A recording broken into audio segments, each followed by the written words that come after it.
Hey, this is Eric from Catching Light. Hey, this is Hemp. Hey, this is Glenn. Hi, I'm Steve-O.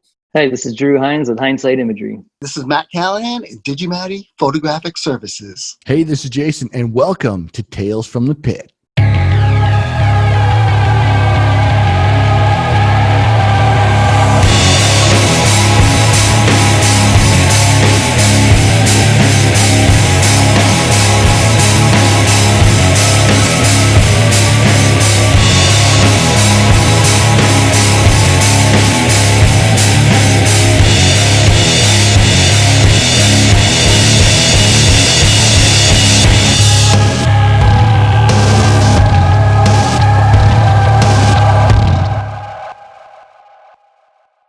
Hey, and welcome to Tales from the Pit. In this episode, we're going to talk about some of our favorite black and white photos.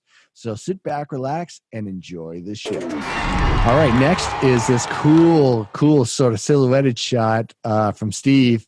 Steve, I think I know who this is, but can you tell us? Why don't you give us the full detail? What's going on here? Tell me who you think it is. I'm going to say it's CC DeVille from Poison. Good job, buddy. Because I was at the show watching as a spectator. That's CC DeVille of Poison. And CC is out on a thrust.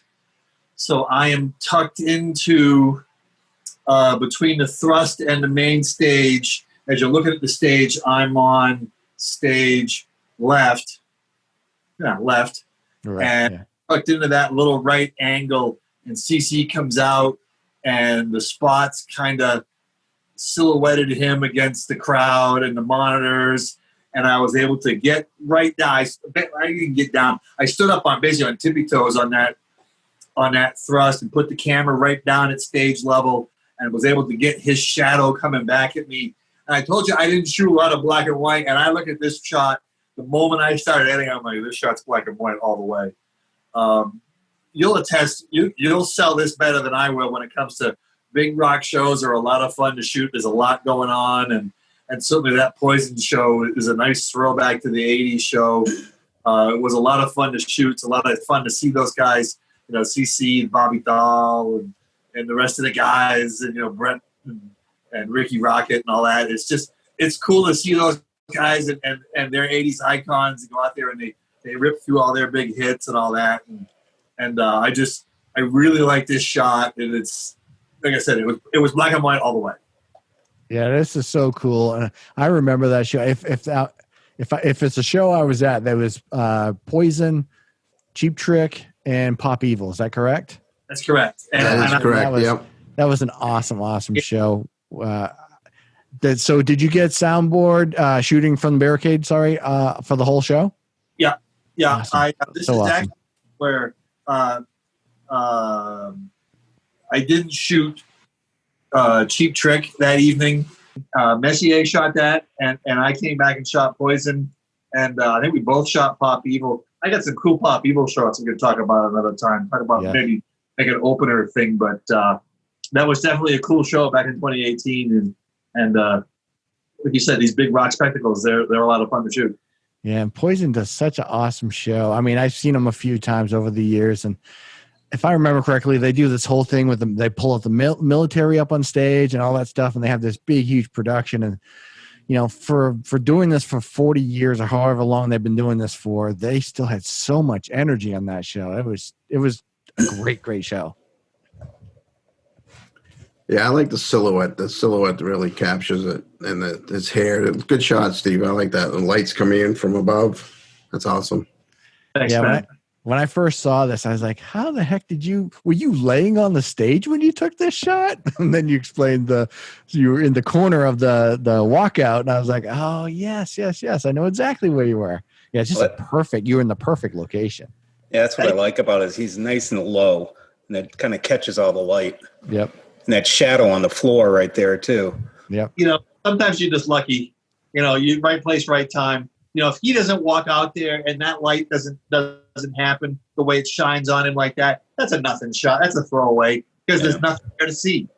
But that light hits him just right, and I just happen to be laying there, right down at stage level where I can kind of shoot up and go, here we go. And like I said, the moment I took it, I knew that if it was in focus and it wasn't, you know, sometimes you guys will know that backlight stuff. Sometimes these new digital cameras, they don't like to focus on that stuff. And I knew if I had it focused correctly, that I was going to make that one a black and white all the way. Yeah, it's so cool because if you were at a different angle, you'd have a monitor right directly in front of you. So it's just perfect. Yeah, it's cool. I love those shows where you can get down in the pit and Tales from the Pit. When you can get down in the pit and you can get right in there in the barricade, your stage level, and there's times, and you guys will attest to this, that we're closer to the certain members of the band than the other members of the band are. Oh yeah. Really? That brings up another point too, though. I'm vertically challenged, so when you're up there, and we can talk about this in the day in life, but when you're right up there next to the stage, and that stage is pretty damn high. Yeah. Either on your tiptoes, or if you can find something to stand on real quick, do it. But Steve, you got some height over us, obviously, so we'll talk about that in another episode. But it's a challenge. No, I'm just amazed there's not a bunch of equipment in the way. That's what I always run into. Most of the shows had right in front of a speaker or just something. I can tell you that I remember. Hemp, you haven't learned to push them out of the way? Just push them aside. Oh yeah, I tried that once. Almost took a camera out. I can't tell you that I can remember where that stuff was. Obviously, there's a monitor right in front of CC there, which led me to think that there's probably one as you're looking at that shot to my left. Okay, that would be on the other side of that thrust on my side. Okay, which would make me think that there's probably monitors right behind my head, and then again on the opposite side for either Brett or Bobby Dahl. And again, we're talking 2 years ago, and I'd have to look at my other shots and figure all that stuff out. But yeah, you definitely are dodging equipment, and some of these shows you're dodging more than others. But again, right place, right time. What was your lens? I'm going to guess without opening up Lightroom and looking at it that was the 70 to 200 2.8. Yep. Good, great, perfect shot, man. Thanks. And now on to our next photo of, I'm not even sure who that is, but we'll let Glenn tell us all about it. All right. Well, I want to kind of echo off. I'm not sure who it was that didn't say who it was, but I know Steve knows who this is. Steve, tell us who this is. That is Mr. Luke Combs. Oh. You got it, buddy. So that shot was just by mistake, to be honest with you. I was thankful that they had the stage set up the way they did, because he was all over the place, left and right. Finally, he took a stroll out to the end of this out stage that they had, and I just turned around. I saw it. I nailed it. Again, in color, I hated it because of the spotlight coming at him, but I said to myself, wait a minute, I can do something with this. So I just nailed it with black and white, and I just love how the fans are there with their phones. I think I had the 16 to 28 on that. I'm not real sure as far as the lens, but you can see if you look around, there's a million cell phones around taking pictures of this guy, and he was just wailing on it. This guy does an amazing show if you're into country music. So yeah, that's about it on this picture. But yeah, that was a fun night. It's the exact opposite angle of Steve's poison shot as well, too. So it's cool that you both were able to get these sort of behind the artist sort of angles. That's really kind of hard to do, quite frankly. I think I was lucky enough to be able to stand on a box because I can tell by the height that I was at that point. So yeah, thank you. I got to tell you, I get very frustrated when I'm in the wrong place and an artist like this comes out on the thrust and all I got is a shot of their backside. I got lucky on that CC DeVille shot, and I think you're certainly right place, right time here with Luke. If you had tightened this up and taken the crowd out of it, it's not the same shot.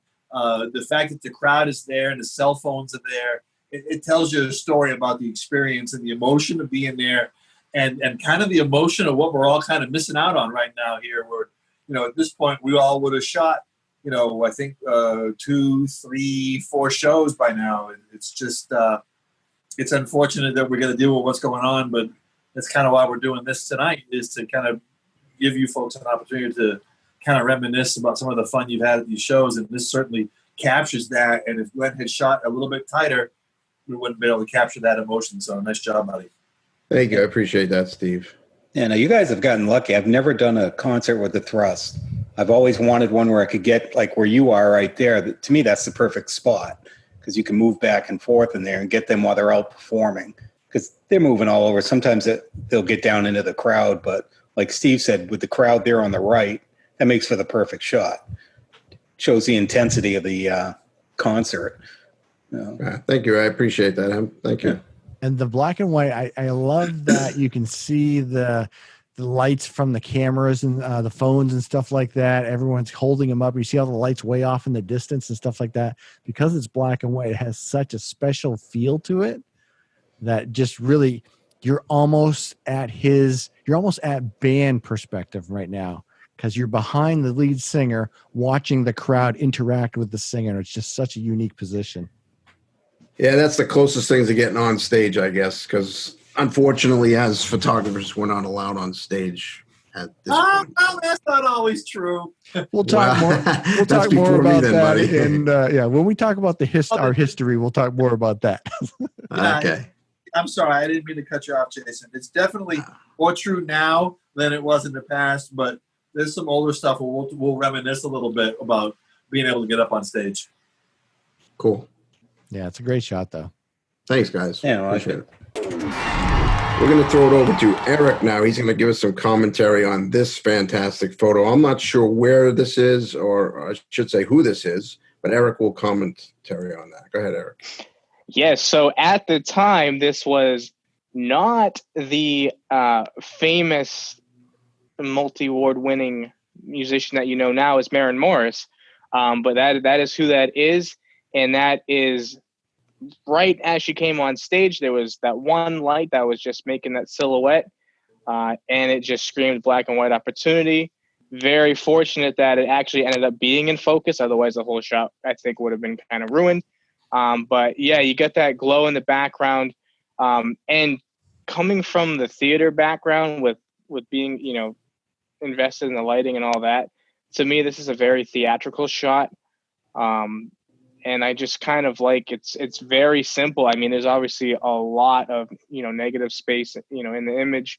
But I think that it kind of also, captures everything also in one swoop as well. Very nice. I like the mystery of it all. It's you don't know who it is until somebody comments on it. Now I know what you're talking about when you said Maren Morris. When she first came out, you're right. It was like, all right, who's this? And now she's an icon. You made a comment about something being in focus. Now, I've learned throughout the years that I've actually been able to save some photos from being out of focus, turning them to black and white, just kind of tweaking the contrast and the blacks and the whites. And, actually, this is perfect, though. That was a great shot, Eric. Very nice job. I like sort of the mist and sort of the particles around as well. It's very, very... like you said, very mysterious, and it looks, it's such a, I'm assuming this was the opening of the show, and it's that classic sort of coming out to the front of the stage with the crowd going crazy type of vibe to it, and a very mysterious, almost noir style to it. Eric, was she opening for Lady A on this tour? I couldn't tell you. You guys are really good at remembering who opened for who. I think I may have been there for that concert too, Eric. I remember. I can show you where I get my cheat sheet information on that because I don't remember. I have to go back and look it up. And I do know, though, I will say, I do know that this I took at the very back of the pavilion up in the lawn area. I can tell good that. Reach. And that's with the 7200. So those when I'm using that, I'll go to the absolute back of the venue and kind of stand up on the ledge over people's heads. And these type of shots are usually what I'll get, or that with the whole stage. This example, it was just the one person with the silhouette, but I know this one was definitely all the way from the back. She's it's unusual that you get that kind of dramatic lighting with an opener, which is why I asked if she was opening for Lady A, because she's been in there a couple, 3 times, I want to say, where she's opening for different acts. And I think this year was going to be her first year as a headliner. And I know not all of us are excited. I was excited at big country shows. But this is the kind of thing we get with these big country shows, where these openers get a pretty good stage presence, and we're able to get some really neat shots here. So that's definitely a cool, dramatic shot, and I love it. Oh, thanks, man. Yeah, I'd be curious too. I could probably look it up too. It'd be on my Instagram, because I know I usually post them the night of the show, if not like, the night after, and that'll tell me what year that it was from, and then if she was the opener or not. We're going to go over to Jason Levasseur now, who's got a sick shot from Hailstorm to tell us all about. What's going on with this one, man? Thank you very much. Yeah, so this is Joe from Hailstorm. And again, I talked about Hailstorm on one of our previous episodes, where I talked about the intensity of that show, and that show just was so impactful for me as a photographer, from just the emotion coming off the stage. So this is one of my shots of Joe, and I really like this shot. This was a pretty decent shot in color, but as I started manipulating to black and white, I kind of decided I want it to not be essentially black and white, but I kind of want it to look almost like a drawing. So what I did is I kept manipulating the colors and the tones and sort of the sharpness to almost give it a drawing sort of look. So it's technically not true black and white. I did put a little teeny bit of a bluish green to give it almost a pencil sort of color look to it. But yeah, everything was sort of washed out all around. It was a really, really cool shot where he's just popping out in the shot altogether. And I just felt like turning it to this black and white, almost sort of drawing-ish sort of look to it felt really, for me, kind of gave it this unique style. And I was just really happy with how it came out. Yeah, man, unique is definitely a good word to describe. It's so cool because so often with black and white images, overwhelming majority, I would say, you have, not nearly as much white as you have in that picture. So it's almost like a reverse vignette in a way, and it's definitely works. It's definitely unique because you see it and you're like, oh, wow, this isn't something I normally see when I look at a black and white photo. So it's pretty awesome. Thank you. Bro, did you go with the kind of overexposed look in post, or did you get that straight out of the camera? So it is, I did add a lot to the lower end. So as you can see, I sort of enhanced the white saturation or the white overlay in the bottom to kind of give it sort of a sort of cloudish sort of look to it to the lower part of it. So yeah, part of it was a little bit overexposed, but I also used that to the advantage of the photo. So I actually, normally what I do when I edit black and whites or just photos in general, I'll usually pull down the highlights just so the washing out of the lights sort of fall behind the artist a little bit. And this, I sort of did the opposite, where I kind of pushed them a little bit harder to sort of give the overall washout to this. And then I did add a little bit more of a fade in towards the bottom of the actual image as well. So yeah, did you catch on that? I'm not trying to be nitpicky. I want to understand how you do it. Yeah. A lot of texture, and my experience has been when you get that level of texture, it's hard to get that when you have this much white. Right. Did you your clarity? Did you use a brush? Because dude, it's a freaking phenomenal image, and like Eric said, you never see this type of look in a black and white. Yeah, it was just experimental. It was complete experimental. The only thing I had in my mind is I wanted to make it look like a drawing. That's all that was the only intention I was physically going for with the shot. And the rest was just keep experimenting till it sort of adds that element to it. And it just turned out the way it did. You certainly nailed it as far as Thanks. Making it look like a drawing. When you said that, I was thinking the same thing. It's like, wow, that is really incredible. Personally, I would have, me looking at it in my own mind, it's a great picture, don't get me wrong, but I would have said, oh shit, it's overexposed. Right. I got to bring down the dehaze, Yeah. But obviously you do a lot of Photoshop work, much more than probably any of us at this point. But no, that's awesome. When that first came up, I was like, wow, that is super nice. Yeah, thanks a lot. Yeah, that's a killer shot, buddy. It's definitely It's unique, and it's one of those things like. And Eric and I have talked about it. The guys have a certain style, and I can look at a shot. Eric Messier can put something up, and I can know that that's an Eric Messier shot. And I look at this, and I can just see that's a Jason Levasseur shot. That's cool, buddy. That's a nice shot. Thank you. Yeah, thanks.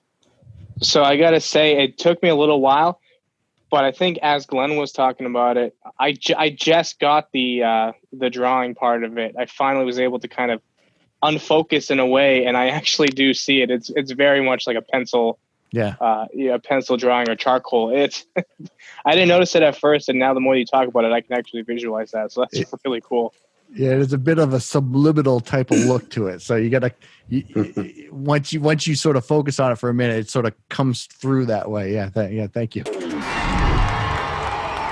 All right, next up for black and white photos is Drew with this killer shot. Drew, you want to tell us about it? Yeah, so this was at a really small venue down in New Haven, Connecticut. The band it's a folky kind of maybe Appalachian style band from Brooklyn. And Spirit Family Reunion is the name of the band. This is Maggie Carson. And this venue was packed full of the gills. All the tickets are sold out. We were sitting on a small little high top on the back right. I got permission from the band to bring my camera, take some photos. They had a real minimal light setup, kind of some green and magenta type lighting, so it wasn't that flattering. So this made a really good black and white. You can see there's this kind of silhouette of one of the crowd members in the front. It was all standing room, so I had to kind of battle the crowd in the front there. So this kind of made she had that directional lighting with the contrast, and she was hitting a high note. You can kind of see it in her throat and kind of the emotion. So this is kind of my favorite black and whites. It's very, very sort of classic vintage American look to it and feel to it. I mean, especially because they're playing the banjo. So, we have a lot of rock shows, so it's really kind of cool to see a different sort of musical vibe coming off of this. It's really, really neat. Yeah, and I thought the black and white kind of lended that kind of vintage tune. You got that, she's like wearing that kind of classic blouse shirt looking thing. So she's got the glasses, she's got the hipster look going. So I think the black and white kind of lent that vintage vibe to it. Yeah, you took the words out of my mouth, Drew, on that one. Vintage looking, especially like you said, the shirt. That's perfect for black and white. Good job. Yeah, I appreciate it. She could be related to Arlo Guthrie, or you could have said you took that at Woodstock in 1969, and all of a sudden we went, "Oh, that's cool, Drew." Because look at it. I mean, it's really no doubt. It's almost mysterious. You know what I mean? Yeah. You can't pick out the venue, and she kind of disappears into that crowd a little bit. That's a cool shot. Mm-hmm. Yeah, it's got a good vintage look to it, and yeah, the side light on the left side I like. Yeah, and we said that last time that the black and white kind of has a timeless look to it, and kind of strip away any of the trends. And so this one worked well. It's always my favorite. All right, now I'm going to pass it off to Hemp to talk about this photo. Oh, thanks, Drew. This is the past summer at the Train concert. Pat Moynihan. I was down in the pit looking straight up at him, and this is one of the ones I just saw with the lights on it. Had to go black and white with it. A lot of what was there anyways was black and white, so and his shirt and his pants. But just the lighting on it was perfect for that. So I kind of like this one. This one actually I had blown up, and it's sitting in my office at work too. So that's really cool. What year was this? This was this past summer. Oh, it was? Okay, cool. Yeah. And that was Train and what, Goo Goo Dolls or something? Goo Goo Dolls, yep. Yeah. Yeah, that's a cool shot. It's the lighting, the angle of the lighting is just right. You're almost into the monitors, which, I think is, you get that good angle on it. I like how it just washes out all around with the fog and stuff like that. I love the way the fog hits the white light, or hits the light as it sort of shines out. It looks really, really cool like that. It almost looks like you added that background. That's a really cool shot. I like that a lot. Yep. Yeah, the backlighting and the thing when we deal with all these types of lighting, it sometimes casts these weird colors on your face, on the faces and stuff. So having the ability to just mess with the black and the white characters, you can kind of get rid of those weird color casts on the skin and come out with something really cool like this. Yeah, no, he did a lot of yellow lighting on this concert, which it was never flat. Yeah, no, make him look jaundiced. Yep.